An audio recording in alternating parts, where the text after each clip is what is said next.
ছোট ছোট ঘটনাতে আমার মনে হয়েছে তৃণমূল কংগ্রেসের মালিকরা ভীত সন্ত্রস্ত আর প্রকৃত কর্মীরা পরিবর্তনের পক্ষে।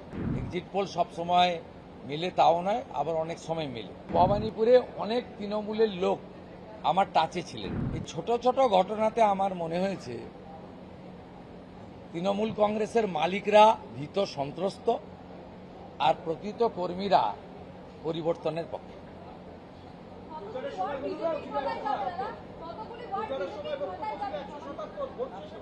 এখন আর না বলাই ভালো। কমফোর্টেবলি মেজরিটি নিয়ে বিজেপি আসছে। আপনার এক্সিট পোল টোল আসছে, কিন্তু আমি তো এগুলো নিয়ে বলবো না। এক্সিট পোল সবসময় মেলে তাও নয়, আবার অনেক সময় মেলে।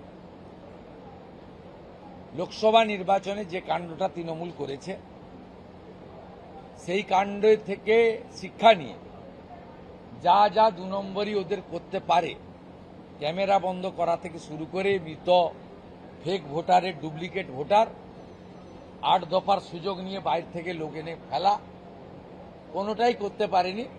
সেলোটেপ এবং সেন্ট লাগানোর ব্যবসা ফলতা, ডায়মন্ড হারবার বিধানসভার কয়েকটি বুথ ছাড়া কোথাও করতে পারেনি। এখানে ভবানীপুরে অনেক তৃণমূলের লোক আমার টাচে ছিলেন। এই যে দেবলীনা যে ফিঙ্গারটা কিনেছিল 750, ওরাই খবর দিয়েছিল।